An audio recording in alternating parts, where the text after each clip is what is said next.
Hello, bore da, shwmae everybody. Welcome to Wales in the Movies. Thanks for tuning in again.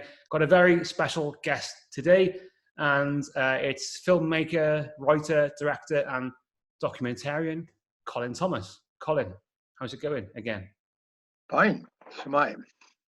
Pretty good, pretty good. How's your isolation? Well, coping. I'd say not much more than that. I've got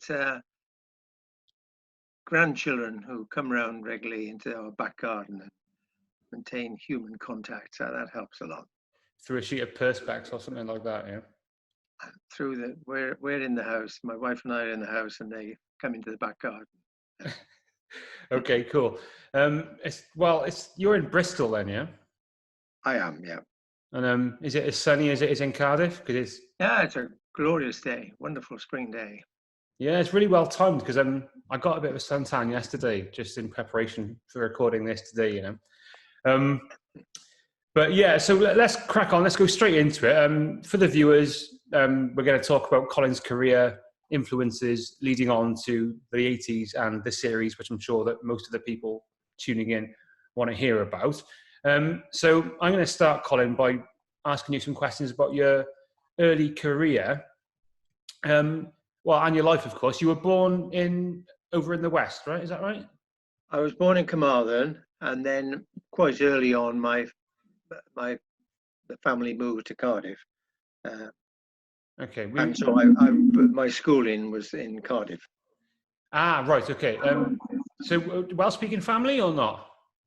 Both my parents are Welsh-speaking, but they were of that generation where they didn't pass it on. They kind of thought that we would learn, my brothers and I would learn Welsh properly as they saw it at school. In fact, sadly, we didn't. Okay. So I'm guessing you did a university degree, or is that right? Yes, I was at Keele, one of the, it was in fact the only university created by the Labour government of 45-51, and very much had a kind of flavour of that government. What was the university? What was the university called? It was Keele, which was referred to locally by as the Kremlin on the Hill, and it had a kind of left-wing flavour. Okay, that leads me quite nicely into questions about early influences. What was your degree subject, by the way? I don't know that. I did English and politics as my principal subject, and my subsidiary subjects were history and biology. It was quite a complicated, it was a 4-year course, and the whole idea was that to kind of broaden a university education and make it less specialized. That was the defining principle of Keele. So I'm guessing you graduated late 50s? 62, 1962 I graduated. Okay, so once you've done that, did you know that you wanted to be a storyteller, filmmaker? What was your vision? I very much wanted to get a job in the BBC, and I did get a job in the BBC. I came in as on a scheme they called the General Trainee Scheme, which was for essentially a sort of production trainee scheme, and basically you were steered towards a career that would lead you into BBC management. I think that was the idea. And you saw yourself as a writer, a director? How did you see it panning out for you? As a director, and primarily as a documentary director. And that was always my ambition. So by that point, so you're looking when you're 20, 24, 25, your political beliefs, obviously you define it or regard yourself as a socialist. Your political beliefs, were they intrinsic in terms of your desire to make TV and to make films? Yes, there was a kind of evangelical streak about that, I think. And for the first 5, 6, 7, 8 years, I more or less, I found I could get expression for those beliefs through the programs I was making. And then increasingly during the 70s, I found myself clashing with the BBC, clashing with management, and finding myself more and more unhappy with the situation that I was in. So, yeah, I mean, that's something that I wanted to ask you about as we go on later into the conversation about that particular conflict with the BBC, which is quite an interesting point from the national angle too. So some of these early shows, I'll just explain to the viewers who are watching. So you sent me a show reel recently, and it's called Rebel Reel, yeah? Can you just remind me of the purposes of that show reel and the show in Bristol that you spoke at? It was sort of, I think, commemorating my 80th birthday. It was a bit before my 80th birthday, actually. They pulled together programs that I'd made over the years and tried to give it some kind of coherence. So basically, I spoke to particular sections of it, my time at the BBC, programs on the theme of history, documentaries, not much about the drama that I'd done, but basically they tried to compact it all into one single reel. That was, and they called it Real Rebel. Real Rebel, yeah, okay. So, I mean, at this point in your career, your early career, mid to late 60s, I think you could say, right? I mean, how much is in your head? How much, and obviously be free to answer in as honestly as you want to, as you can. How much is Wales and Welsh stories in your head in terms of your motivations at this point? Is it high or is it not at all? It didn't, to be honest with you, it didn't mean much to me until I read a book called The Welsh Extremist. And I was very impressed by that book and the way in which it connected ideas of socialism to ideas of nationhood. And I was very impressed by that and very influenced by it. And so from then on, and then when I left the BBC, when I resigned from the BBC, I was aware of Siôn Pedwar Cymru coming into existence, and there was an element of how can I say, making sure I could make a living, I suppose, that redirected me towards Wales. And that, so that you're looking at the early 80s there, kind of 81, 82 sort of time, right? Yes, yeah, early 80s, yeah. You resigned from BBC, was it 1978? Yes, 1978.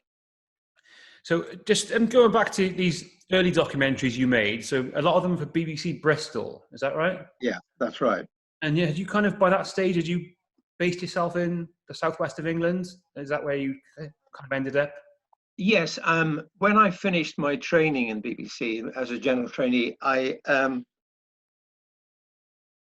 during the training period, there were a series of attachments to different programs and different program makers. And one of those attachments was to John Borman in Bristol. And John Borman was the leading documentary filmmaker of that period. At least I considered himself to be. And he was very different from most BBC producer directors. He started in the cutting room. He started as an assistant film editor and came that route, not the Oxford, Cambridge route that was characteristic of so many other BBC producer directors. And I was very taken both with his approach and with the kind of programs that he was making. He went on, of course, to become a very distinguished feature film director.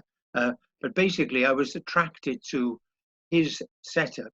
He had a documentary unit in Bristol, and I was very attracted to that. And for a time, I worked as part of his department before he moved on to become feature film director.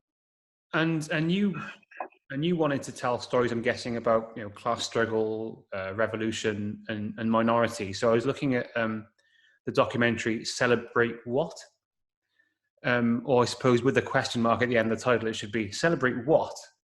It's always hard to know how to say a title with a question mark in it. And that was something that, I mean, I'd seen it on your IMDb list, but I'd never, of course, seen any clips, which is a problem I'm coming across while not just researching your work, but researching the history of documentary and Welsh documentary and Welsh filmmaking too. So much of the stuff, and we'll get onto that later, of course, is really hard to access, right? And I'm looking at things like, I mean, do you remember making that Celebrate What? Do you remember making that documentary, and what was your motivation? I do. I do. I mean, I was very aware of unhappiness, to put it mildly, of the Afro-Caribbean community in Bristol. I'd been involved in various groups' campaign against racial discrimination, and so I got to know something of the issues of the people in that area in St Paul's in Bristol, and I knew, because of those contacts, I knew that they were going to have their first festival, and so they were celebrating. Obviously, they wanted to celebrate their culture, but I also wanted to draw attention to their unhappiness about anger, even about unemployment, about job discrimination, about housing, and so I hope to get both those elements into that film. There's a couple of aspects to your filmmaking. I'm not going to blow smoke up your bum, but and I'll talk later about how I discovered your work. But there's a couple of things on your show I was watching yesterday, which reminded me of that kind of reflexive approach to documentary making, which is something I was really attracted to. Almost like a kind of a Nick Broomfield. I was thinking he must have seen your work, you must have been one of his influences. But there was the one called Swallow Your Leader, which I never heard of before. Do you remember making that one? I do. Basically, when by the early 70s, the period where I was beginning to become uncomfortable about my role in the BBC issued a directive to documentary program makers called Principles and Practice of Documentary Filmmaking. And in that, it quite explicitly said, you do not reveal the background or the making or the process of making it. You do not, that is out of bounds almost, they said. And I don't know whether I consciously made that program in defiance of that directive, but I very much wanted to say what is obvious to most documentary filmmakers is that the process of filming changes what you are filming, and that if you're going to make an honest, truthful film, you have to say that. You have to build it into the structure of it. There's obviously the problem that you then can get into a situation where you're endlessly making programs about the documentaries about the difficulty of making documentaries. But anyway, I felt it was more honest just to say to describe the process that we're going through rather than to conceal it. Sure, and you've also got a way, which is something I had massively in my mind when I was making my graduation documentary, which was this kind of fusion of not fiction, but documentary and almost like a reconstruction, which featured in that series Cracking Up, which I'll talk about more towards the end of this conversation. But in the animation work, such as Audition and Down and Out, there's that kind of experimental fusion of reality and non-reality. And was that something that you wanted to bring into your work from early doors? Towards the end of the 70s, I was beginning to define myself in opposition to my employer, which is not a satisfactory situation to get into. And everything came to a head over Ireland, really. I became one of the documentary directors on a series called The Irish Way. And in the course of that series, we decided we had to include a city, and we focused on the city of Derry, Londonderry. And we had 3 directors, and at the end of that process, we handed the material we'd shot, the crews had shot, over to an editor. She put the material together. None of us, I don't think, were very happy about it. But then there came a crunch point for me where we were instructed to remove a sequence. The sequence was a shot of a mother coming into a graveyard in Cregan, and that's the Roman Catholic area of Derry. And she puts flowers on the grave, tilted from the shot of the flowers to the headstone, which read, "In loving memory of Kevin, murdered by British paratroopers on Bloody Sunday." And we were told to remove that sequence. And at that point, all those kind of unease, discomfort, unhappiness that I felt about my role in the BBC came to a head, and I thought, that's it, I'm off. That was the point at which I decided I couldn't continue to be a BBC documentary director, and I resigned from the BBC. Stressful period? It was stressful, and initially I didn't mean to go to, so it was even more alarming. Channel 4 wasn't then in existence, and I went. In fact, I then went to work for RT, Irish Television, in Dublin, and ironically, the first job they gave me was to go and film hardline Protestants in the north. So it was a very interesting experience to film in Northern Ireland from a BBC perspective as a BBC employee, and then to film it again as an RT employee. And at this point, are you maybe keeping or turning your eye a little bit towards back home because of the yes, actors about to come in right in '79? To be honest, partly a self-interested perspective. Basically, when I then came back from Ireland, I had no work for 6 months, something like that. And you got children by this point as well? And then I became aware of that, Channel 4 was just about starting to come into existence. Channel Pedwar Cymru was coming into existence. And I then got together with a group of mainly ex-BBC people, and we decided rather than form a conventional production company, we would form a cooperative called Taliesin, and that was then, of course, that then brought Wales back into focus again. Taliesin, I'll ask you about that later. When was it formed? In 1982. Okay, yeah. Interesting. I thought it was formed after, later in the 80s, after Dragon Has Two Tongues. So, okay, well, that leads me nicely into The Dragon Has Two Tongues, which is I won't lie, the main motivation for me making this recording. I try and avoid hyperbole when possible, but it's only the honest way to say is that it definitely changed my life. Now, that's not meant to sound grand. It's just the way it is.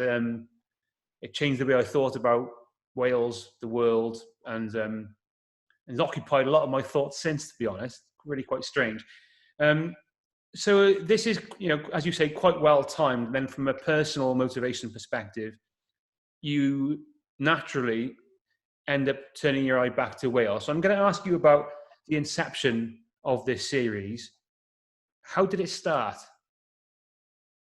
I had, as I say, I had no work when I came back from Ireland for a time, and then I was given a commission by HTV to make a program about corruption in Swansea, and that program went well.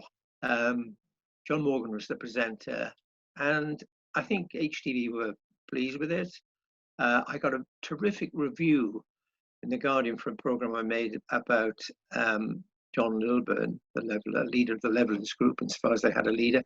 And those combination of those two, I think, got me then the commission. Then when HTV got the agreement of Channel 4 to make a series on the history of Wales to be presented by Winford Vaughan Thomas, they asked me to be the producer director, which I, of course, enthusiastically agreed to. And then began, when I started the conversations with Winford Vaughan Thomas, who was that time the sole presenter, I began to think, ooh, what have I taken on here? His view of Welsh history and mine did not altogether align. And I then began to, I also read a very influential on me anyway, booklet produced by the British Film Institute called Television and History, written by Colin MacArthur, in which he's strongly criticized most history making. And I remember reading that booklet on a train, thinking, I am doing exactly what this book says one shouldn't do. You know, it's conformist history. It's going to be just so bland. And then I thought, I've got to find another way of doing it. And so initially I suggested having a woman historian, Angela John. Winford would not accept her at any price. Made made it very clear to her and to me that that was not acceptable. And then when I proposed, and she pulled out, basically, understandably, she couldn't stand the thought of 2 years, 3 years of hostility from Winford. So when I suggested then Gwynalf Williams, Winford was still not very keen on the two presenter idea, but went along with it, basically accepted. And to be fair to him, I think he was a shrewd enough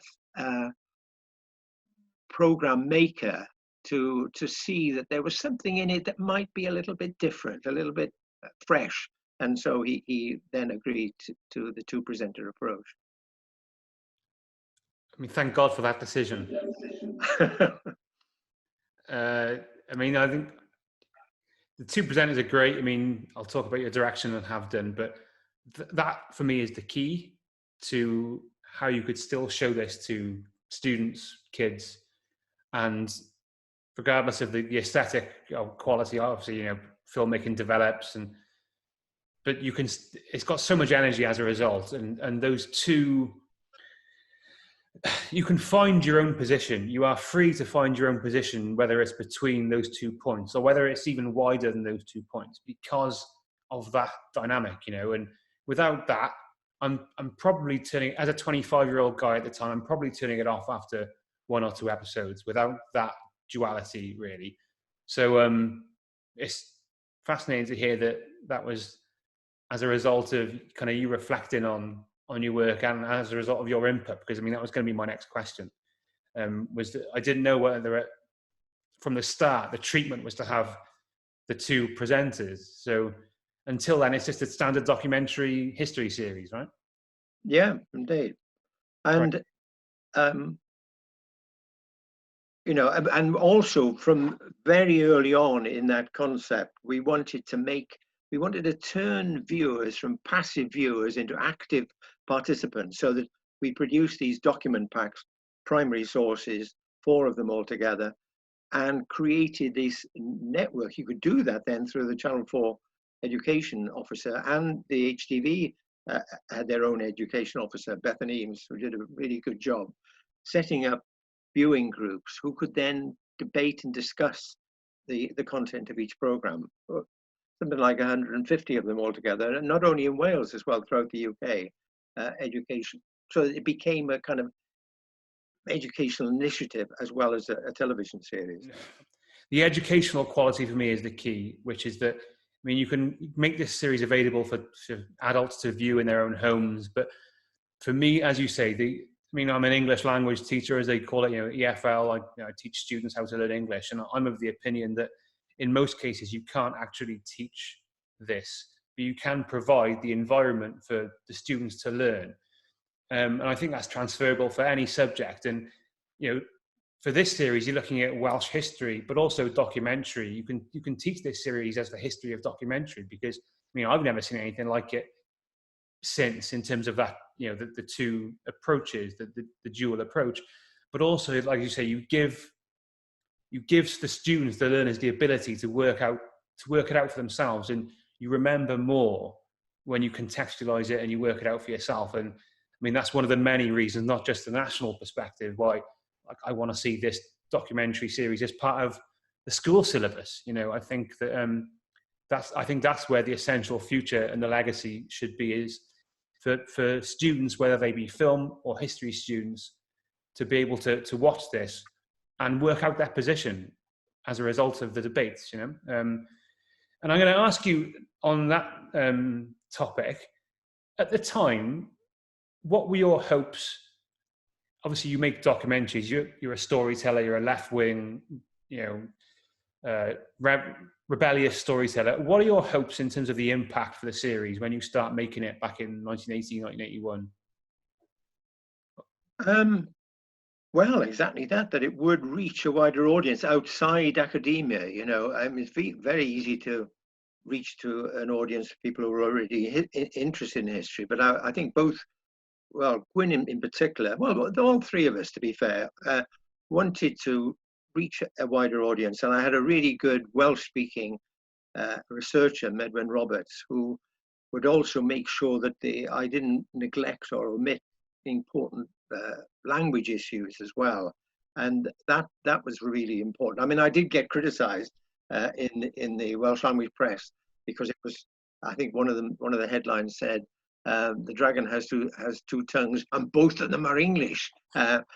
Point taken, but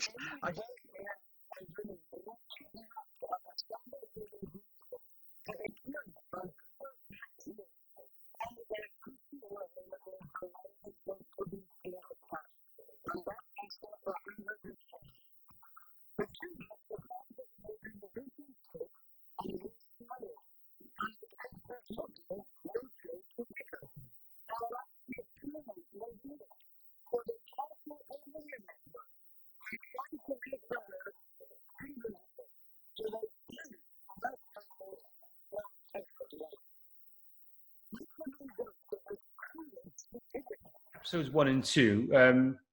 So episodes 1 and 2 start, and I think it's kind of it's almost like a pitch. Episodes 1 and 2, they act like a pitch. So you can see that a lot of budget's got into it. You got your helicopter, for example, over the hills, and it doesn't really focus on historical events as such. It more just starts the conversation.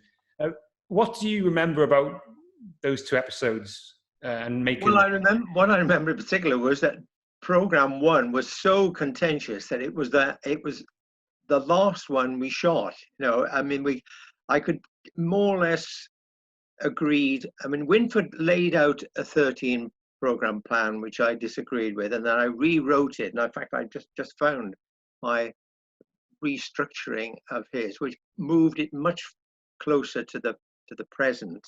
And then basically, when we worked out that plan, we then Gwyn, Winford, and I would meet and talk about the content of each program and record that conversation.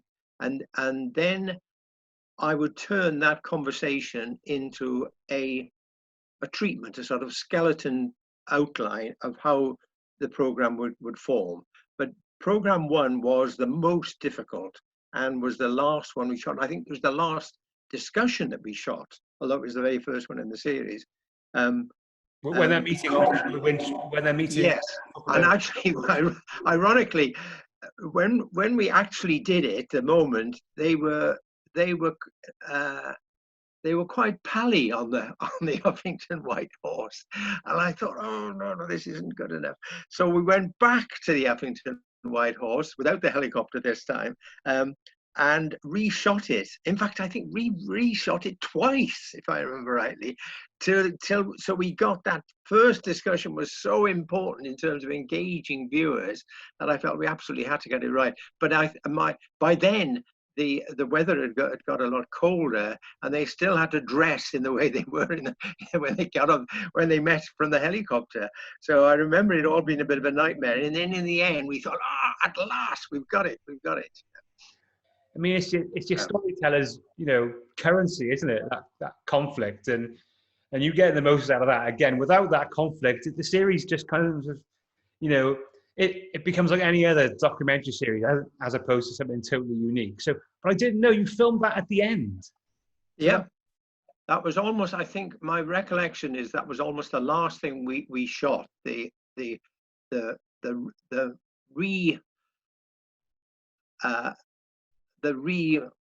argument at the end was, if I remember rightly, almost the last thing we ever shot in the whole series. I mean, related to that, what I was wondering is that the script writing and the recording process and how they, to use Winford's term, meld it together, because you've got Gwyn up in a helicopter, and then you've got Winford like you're going down the Neath Canal, and then it's almost like they're having a conversation in real time. So I was just wondering, like, how you edited it and how you showed them each other's arguments, because they're responding to what each other's saying when they're recording at different times and locations. So how did you manage that? Winford, you may not feel like a late Roman bastard, but you're talking like one. He and I belong to the only people left in this island who were once members of the Commonwealth of Rome. Why scorn that? Scorn? I never used such a word. I don't think it's the business of a historian to throw verbal acid over the men of the past. Because we had the structure in place before filming, I knew how it would work out. But what I would often do was say to Gwyn or Winford, Winford has just said this. He said that, and they'd be off, you know. So you're shit stirring basically with license.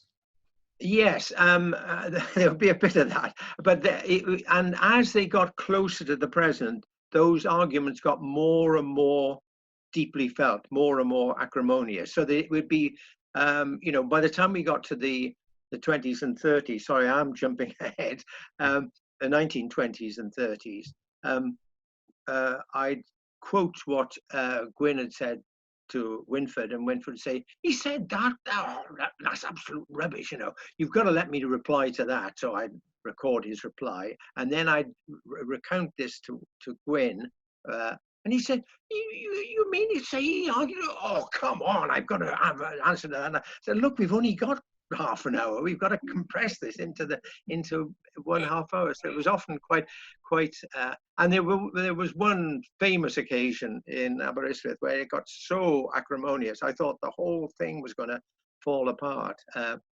But with Gwyn storming out of the hotel, and I thought, this is it. We've blown it. But somehow they managed to get together again. And I mean, I've been watching it more recently, of course, and I mean, I won't lie to you. Of course, I'm left-leaning, and I'm a big fan of Gwynalf, and I've got an affection for Winford too. But there are times where his tone is making even me think, "Oh, come on, Winford, for heaven's sake!" It's almost as if he takes a kind of a joy in defeat, in Welsh defeat sometimes, and you've got but it makes for such amazing television, and he's totally charming in his own way. But I mean, it's not surprising. I mean, at times Gwyn looks like he just wants to, you know, just knock him out, basically. But it's also interesting because they clearly have a bit of affection for each other by the end of the series, right? And actually, Gwyn, when they both give each other, I could try to get them to write a single book on the series. They wouldn't do that, so they both wrote separate books. And Gwyn book was called When Was Wales, and when he handed over a copy to Winford, they both gave each other copies of their books. He wrote in on the title page, "To my beloved enemy," to Winford. Well, a softie, eh?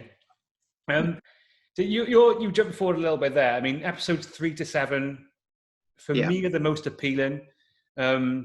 We're brought up with a very socialist, Labour-dominated image of Wales in, you know, post-industrial revolution, post-wars.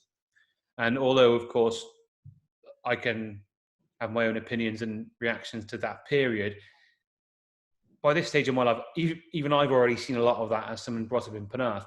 Episodes 3 to 7, for me, were just absolutely mind-blowing. So, I mean, The Age of the Princes, whatever your opinions on this, I have no idea about this. When I'm watching your series back in 2004, I've got no idea there were kingdoms and native independent, if you can use that, rulers of Wales. I've got no idea about these myths of Madoc and, you know, discovering America. And of course it's a myth, but I've got no idea about it. I've got no idea about John Dee. I don't know what the Acts of Union are or were. I've got no idea that the Welsh language is banned from public life. So at the age of 24, hearing all this stuff, as I've said in that short video I made recently, it's not hyperbole. It sounds it, but it's true. It's a shift in consciousness for me. And hearing these things gave me, I suppose, what I hear people in Wales talk about often in the artistic kind of, you know, sectors, is cultural confidence. it wasn't like a self-aware, sentient thing where I stood up and said, right, but just over the next few years, like, this was a springboard for me for developing a cultural confidence in Wales that, hang on, this is a national entity here. This is not, some backwater county of England with a rugby team. This is a national entity, and just there's so much history condensed into these 4 episodes up until like the Gentry century, that episode 7. But for you, what was the period you were most interested in covering? And what were the events you were most looking forward to covering in the series? Well, that period, the period you're talking about, the early period, I knew virtually nothing about. I remember, in fact, when I went to meet Winford for the first time, I took a train from Cardiff down to Fishguard, and I remember buying a children's textbook in a bookshop in Cardiff, so that by the time I reached Fishguard, I at least knew something about that early period.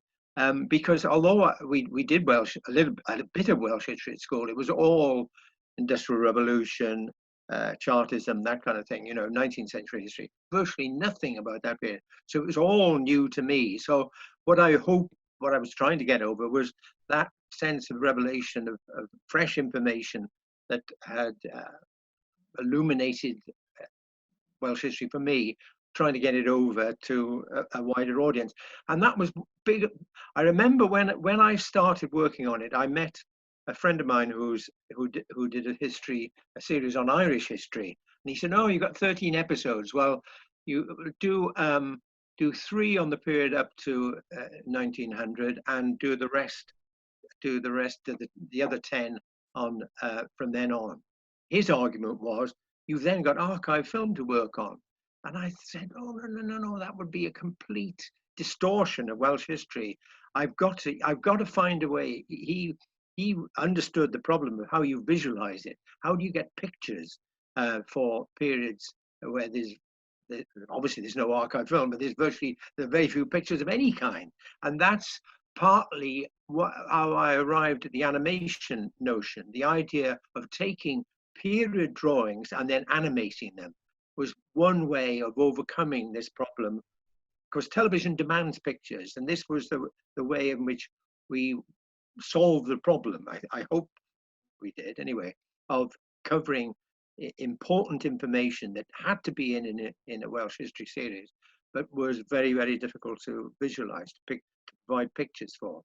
And you use so many techniques throughout the 13 episodes, apart from, thank heavens, interview. So, that's key for me, is that there's none of that slightly ponderous, formulaic, orthodox documentary making. You use animation, reconstruction, some voiceover and argument and things like this. And then again, there's that slight, at times, fusion of fiction or drama with the documentary aim of it.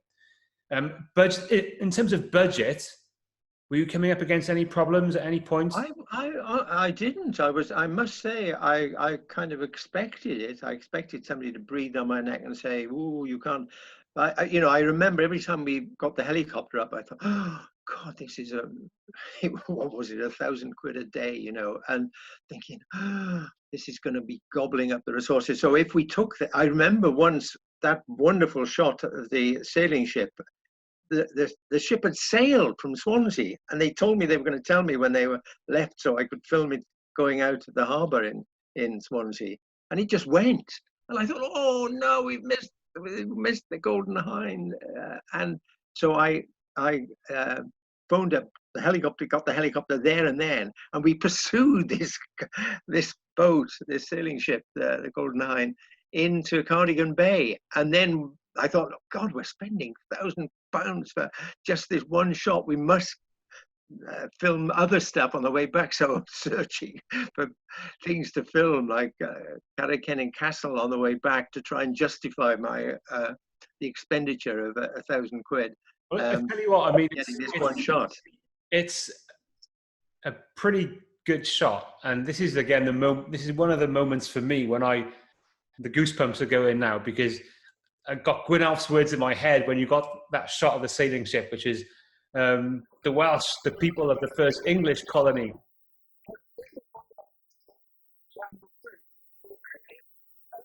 The sailing ship going out.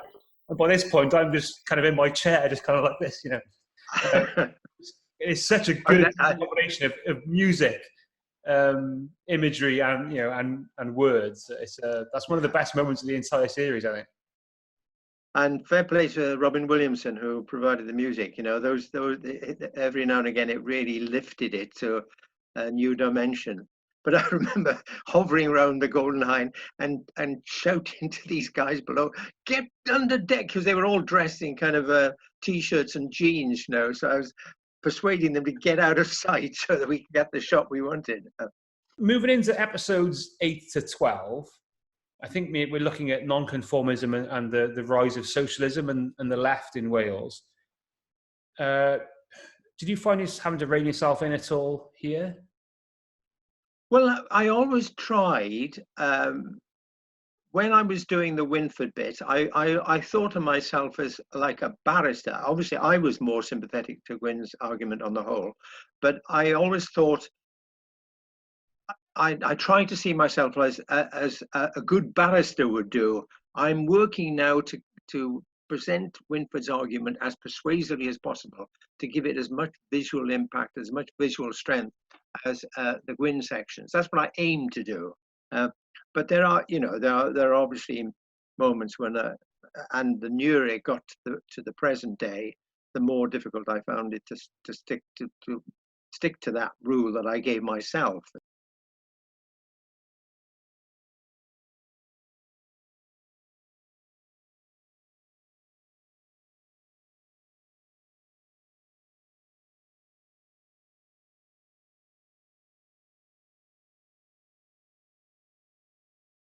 I mean, there were moments when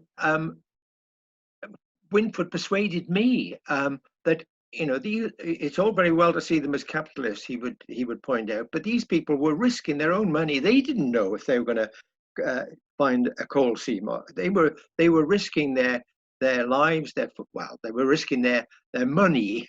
They were risking bankruptcy at a period when they didn't know that they were. So he did persuade me that there was.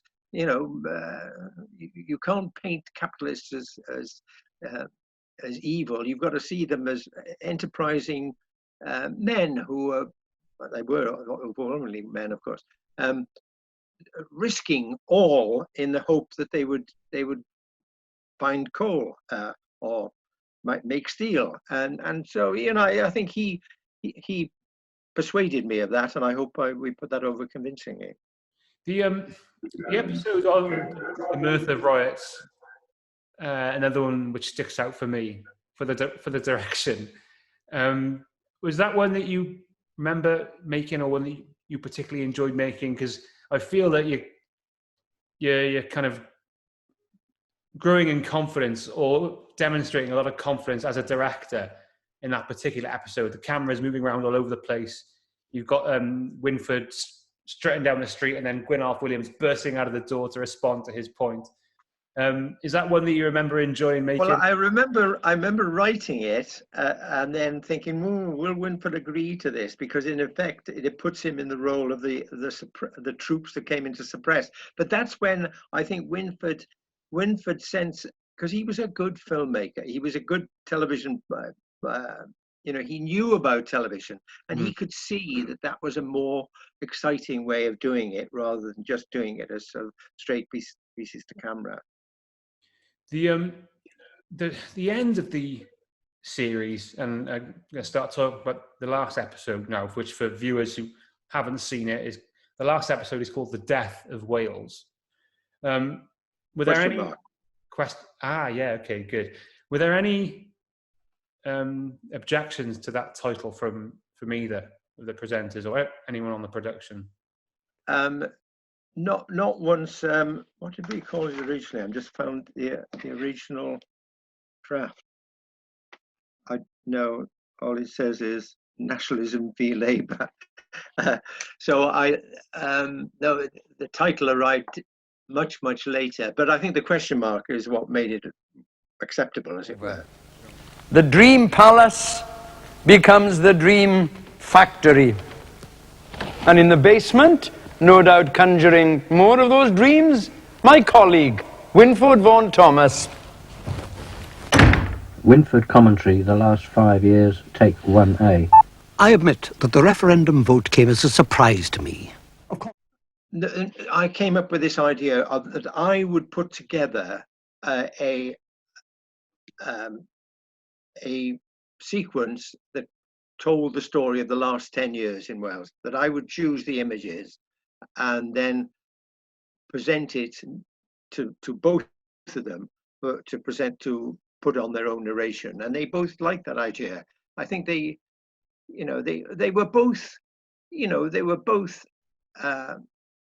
excited by the idea of challenging conventional ways of doing things. They both increasingly, as the series went on, I think, began to think, oh yeah, that'd be a novel way of doing it. Let's do it that way. So this is the one in which you draw attention to the process of the documentary making. You got Winford and Gwyn in the recording booth, kind of also internally responding to each other's points. Gwyn just chain smoking his way through the process, which is lovely to see. So in terms of the order, when did you film that one? Was it at the beginning or in the middle? That was late on, quite late on. And we shot it in the Bay, in a dubbing theatre in the Bay, and it was absolutely genuine. They didn't know.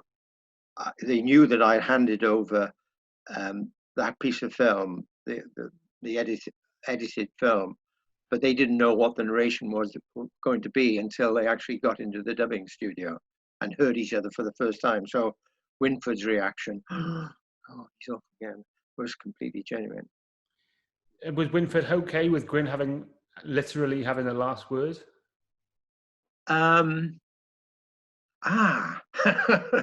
No. I can tell you how the series originally finished. We filmed the return of the miners to work, and quite a very sad moment actually, going back to work with the band playing, and very moving. We shot in the early morning, and we included one of the women support group climbed on a little hut and shouted, "Maggie, if you think you've finished us, you ain't seen nothing yet." And originally I ended the series with that sequence, and then the more I thought about it, I thought, oh, no, that's not right. It'll, in effect, it's as if I'd come off I'd stopped being the neutral between the two of them and said, oh, I'm on Gwyn's side. And so I took that sequence out quite late on. And in fact, I told somebody from Spare Rib I'd taken it out, and she made a great big palaver about this, as if I'd kind of chickened out. In fact, what I felt was that I had to maintain, to try and give them equal balance throughout, otherwise it would blow the whole concept. Again, thank heavens for that decision, I think, because I'll repeat, therein lies the power for me, is that you're not being told, you're not being lectured, you're there to make it up for yourself. And I think it's most of us will come to a certain stance if we watch the series, I think, without having to be told. So I think, that's massively powerful. There's a definite sadness around this episode, I think. There's a feeling of melancholy about the whole episode, and maybe the previous 3 or 4 too.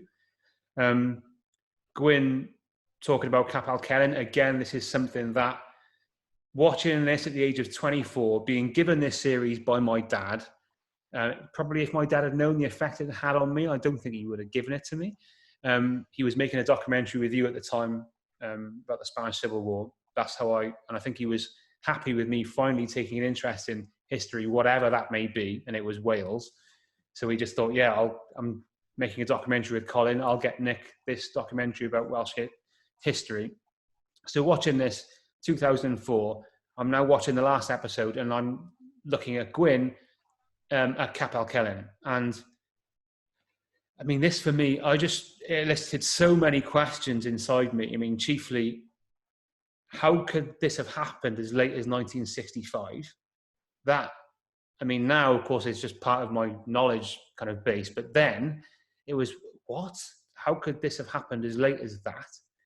And secondly, of course, I mean, looking back on the series from episode 1 onwards, how have I not heard any of this in school? Not one moment in that series was a moment covered in my history syllabus in school. And history is probably my favourite subject, which isn't saying a lot, but it was probably my favourite subject back when I was a kid.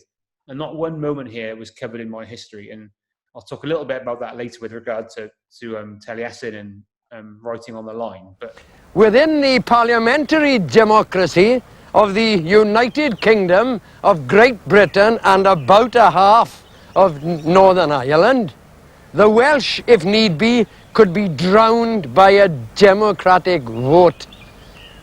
Did they need their own democracy with teeth?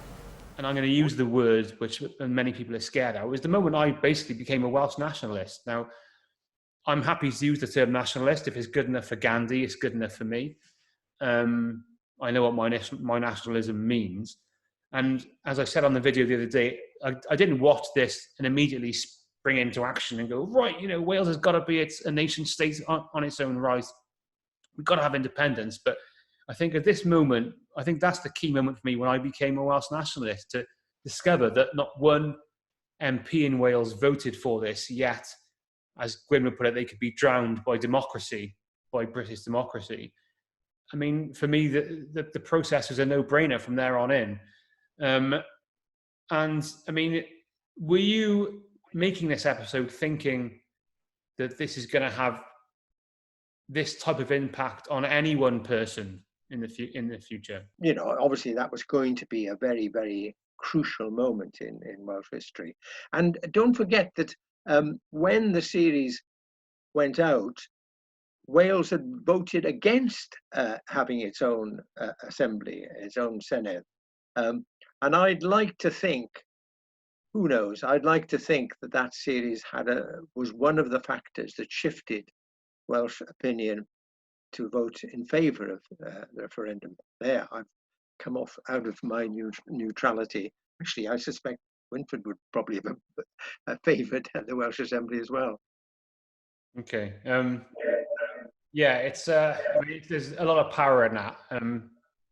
Aided perhaps the whole series by the stammer. How Yes. did you? I mean, going back to the beginning, how did you conceive?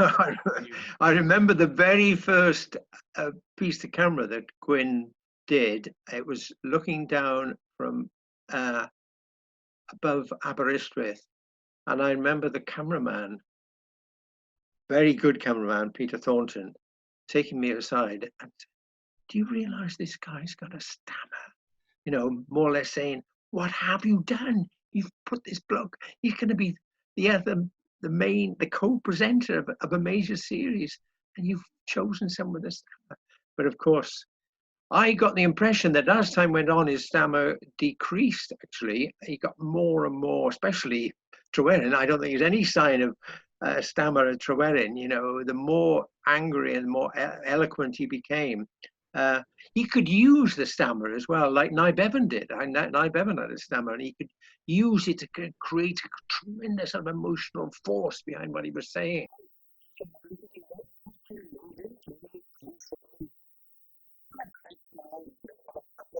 Of course, these days now you're getting instant feedback and reaction to anything you put out on TV or the internet. You know, you've got comments, pages, you've got Twitter, hashtags. You're getting feedback straight away on your work. How are you getting audience reaction in 1985 to this? How are you getting any idea of how well it's going down?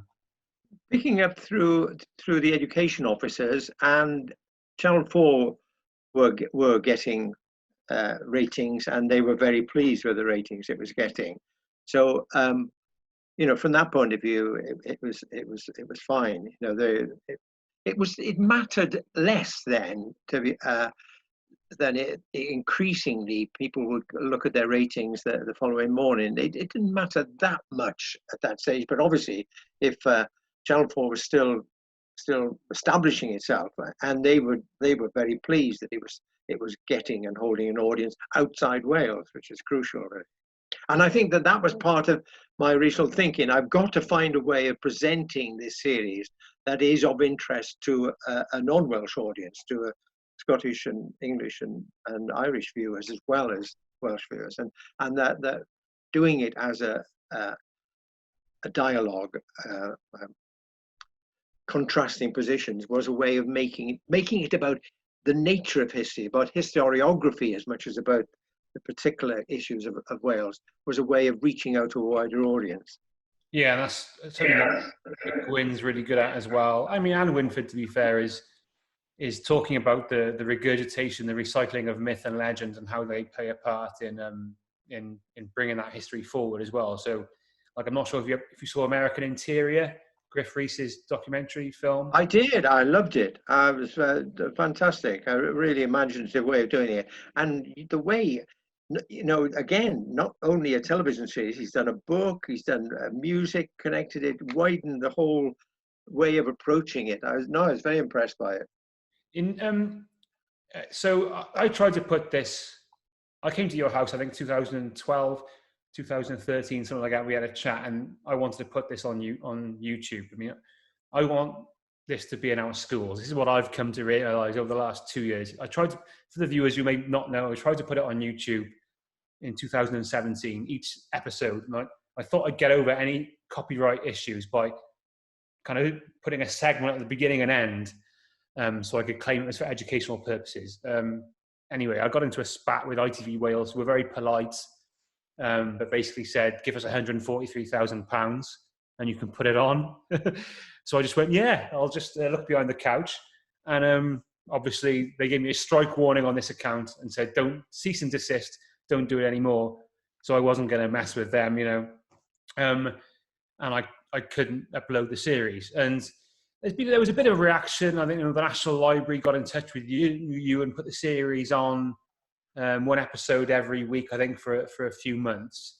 People, do you want to know if you've got any thoughts on the copyright issue regarding the series and why it's so complex to get it out there? Well, I assume it was that the original contracts with everyone, the presenters, the musicians, the actors, the voiceover actors, they were agreeing in signing their contracts to so many transmissions, probably 2 Channel 4 transmissions and 2 ITV Wales transmissions. And those were the contracts. But it doesn't seem to me an insuperable problem to go back to the people involved and say, I did use clips from The Dragon Has Two Tongues in an app I made called The Dragon and the Eagle. And in that case, I went back to HTV and said, can I use it? And they said, well, you have to clear the people involved. In that case, 2 animators involved. So I tracked them down, tracked the animators down, and said, would you agree to this, to my using these clips? And nothing, I'm not paying them anything, no. And they said, yeah, fine. But I can see that doing that to all the people involved might be a big enterprise, but not an insuperable one. Yeah, I mean, my opinion is kind of summed up by where there's a will, there's a way, isn't there? And at the end of the day, they asked me for money for me to put it on my non-monetized YouTube channel. So, of course, copyright's an endlessly complex web of, small print and footnotes and clauses. But I just think fundamentally, if they can ask me for money to put it on, then surely they can put it on themselves, or the National Library can put it on and make it a resource for people, because you can only see it currently in Aberystwyth. Now, I love going to Aberystwyth, but I got a car, so it's all right. But I don't want to watch 6.5 hours sitting on a wooden chair with headphones that's not a way to consume it. And I just want to ask you now, last thing really on Dragon Has Two Tongues before I shift on to the end. What are your hopes now in 2020 for the legacy and the future of the series? Well, I'm heartened that it still matters to people. It matters to you, but it matters to other people as well. And every now and again, I come across people who say, "Oh, I've had this on literally 3 occasions now. People saying to me, I'm a history lecturer or I'm a history teacher because I saw that series when I was a teenager, and that turned me on to history." I find that very rewarding. It's a kind of reward that you very rarely get in television. If people can even remember, say, "Oh, I saw a program you made. What was it now? I can't remember the title." But people do remember the Dragon Has Two Tongues, which is very rewarding. Yeah, and that's all the fuel that you need, I suppose, as a creator or a writer of anything. I mean, I want to see it in schools. Again, I repeat, that's what the realization I've come to over the last couple of years is that adults getting it at home on the internet, okay, great in a perfect world, but this has got to be in our schools. That you could actually create a syllabus or a semester. We're told by the Cultural and Affairs Committee, we're told by the Welsh Government that the biggest problem with getting Welsh history in schools, apart from it's too nationalist to teach your own history angle, is that the resources don't exist. Well, there they are. I mean, you've got a multimedia resource of Welsh history spanning 1,000 years in that series that you could take into day trips. You could extend it into the real world. You can create a debate at the end of every episode. You could say, where do you stand on this? And bring the students into history. I mean, this is what I want to see. And I'm moving forward. This is what I'll be kind of campaigning for with the Welsh Gov and everyone who can draw it to light, is let's just get it in the schools. Surely that's not a copyright issue. But yeah, I mean, that's my hope for it going forward. And also the work of, I'm going to just briefly, well, not too briefly, talk about Taliesin. So Taliesin's a cooperative formed, I just discovered, back in the early 80s. But after Dragon Has Two Tongues, I mean, you made many documentaries for them, but they also produced fiction. So the film Branwen, directed by Kerry Sherlock, for example, which is a terrific bit of filmmaking, scarcely seen in Wales, was made by Taliesin. So what was if you could just tell the viewers and myself, what was the mission statement of Taliesin? We got away from that hierarchical system that existed very much in the BBC and in HD and in ITV of, basically producer and directors being a kind of officer class and the camera, sound recordists, electricians being kind of the other ranks. We got away from that. People shared decision making, and I think I may be romanticizing it now, but that's the way it felt to me, and I hope it felt like that to other members of the cooperative. And quite a strong Welsh thrust, I think you could say, in terms of the content you're making. So I'm looking at your showreel again, and what's not on the showreel, but what is on YouTube viewers, is a documentary called Writing on the Line, about Saunders Lewis, using many of the techniques you use in The Dragon Has Two Tongues in terms of reconstruction, but with the idea of an actor portraying Saunders Lewis and at times Gwynalf interacting with that actor. And I mean, this is again something I'll touch upon with Welsh history. Saunders Lewis is buried up the road, by the way, about a mile away. And Saunders Lewis initially formed Plaid Cymru at 11 Bedwas Place. Now, again, we're told we haven't got the resources to teach Welsh history. 11 Bedwas Place is 3 minutes walk away from my secondary school. Yet I hadn't heard of Plaid Cymru until I was 22 years old. So, and we're told we don't have the resources to teach Welsh history. Well, the Welsh National Movement was formed 3 minutes from where I went to school in Penarth, and Saunders Lewis is buried in the cemetery just less than a mile away up the road. But again, there was nothing about him in school. This is a internationally acclaimed author and playwright, and We get nothing about him in school. So your documentary, Writing on the Line with Saunders Lewis, is the most I know about Saunders comes from this documentary, again, which is steeped in conflict. And just, this was along with the Excalibur Search for Arthur documentary you made with Gwynalf, this is kind of coming to the end of Gwynalf's time. Do you remember much about his mindset at that period? Well, he, when we put that idea up to Channel 4 and they accepted it, I was pleasantly surprised. You know, it was going out to a UK audience as well as a Welsh audience.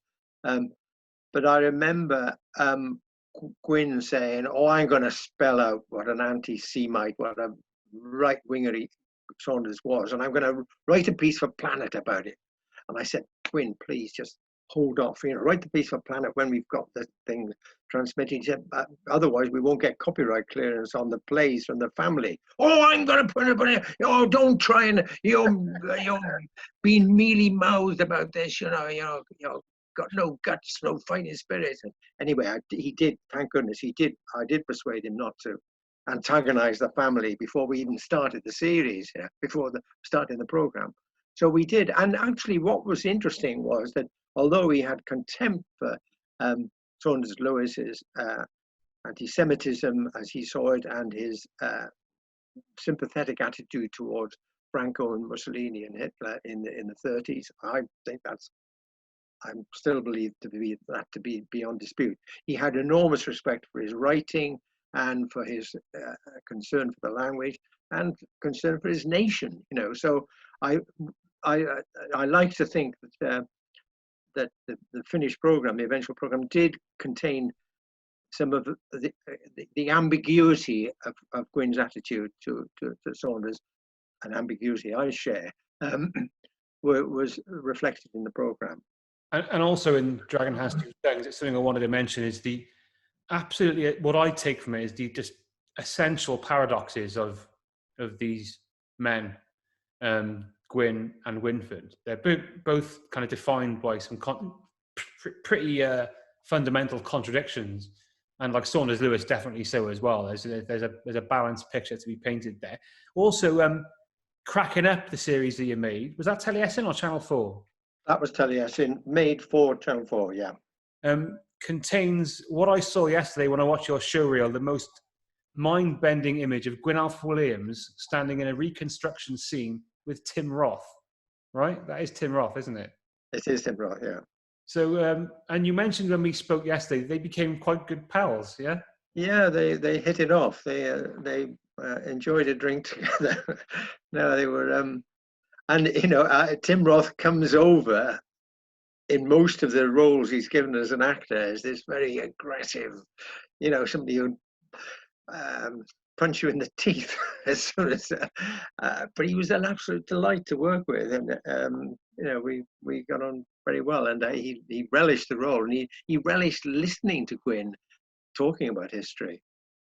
Well. So I just picturing Gwynalf like ranting to Tim Roth a couple of years before he went to make Reservoir Dogs with Tarantino. So to finish up, in terms of the future, you've recently made an app for called The Dragon and Eagle, which is kind of like a documentary app. Yeah, can you tell us something about that? So basically, we made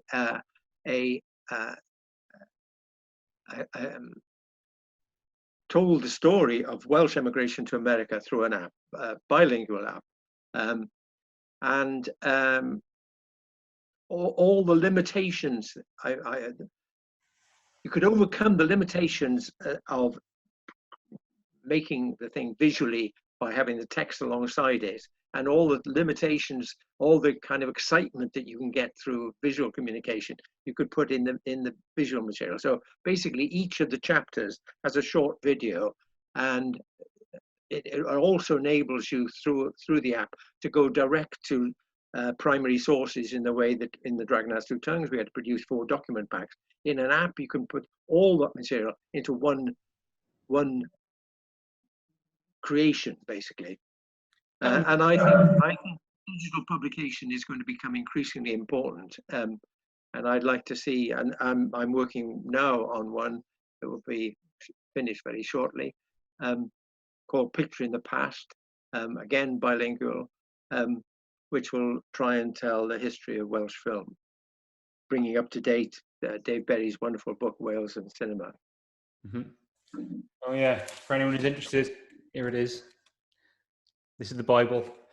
Yeah, okay, so that app was going to be available, what is it, on like a mobile phone or on a tablet? How can people get hold of this in the future? It will be free. The Dragon and the Eagle, the Welsh immigration one, is 99p. The app we'll be doing on Welsh Cinema is free. And that's available. It will be available later this year. We were going to, in fact, to launch it in May because of the coronavirus epidemic. We're delaying it, so it'll probably come out in the autumn now. So is this something that people can get on their phones? They will be able to get it on their phone or on their iPad and on a desktop. Yeah, I think on a desktop as well. Wow. Okay. So everyone, I'll need to check on that. So Colin's app, the first one's called The Dragon and the Eagle. I'm going to put. I have a little clip. I'm going to put up on this video. Draig ar Erin in Welsh. Draig ar Erin. In Welsh. Diolch. And that's the Welsh language version. Now that's the history of Wales in the USA, which is a barely touched but absolutely fundamental part of the US. And the next one is going to be called Picturing Our Past, which is the history of Wales in the movies, more or less. That's right. Okay, so we'll definitely be keeping an eye out, and I'll be pushing them. So, Colin, I suppose that kind of ties us up, really. Right. Just thanks a lot. And okay, thank you. Nick. No, well, it's absolutely my pleasure. Viewers, keep an eye.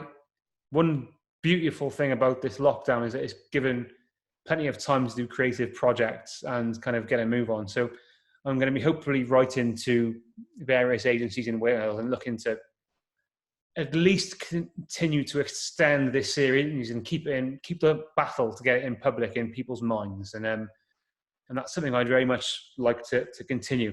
If you want to watch the series, you can always come round to my house when this lockdown's done, or any other ways, you know.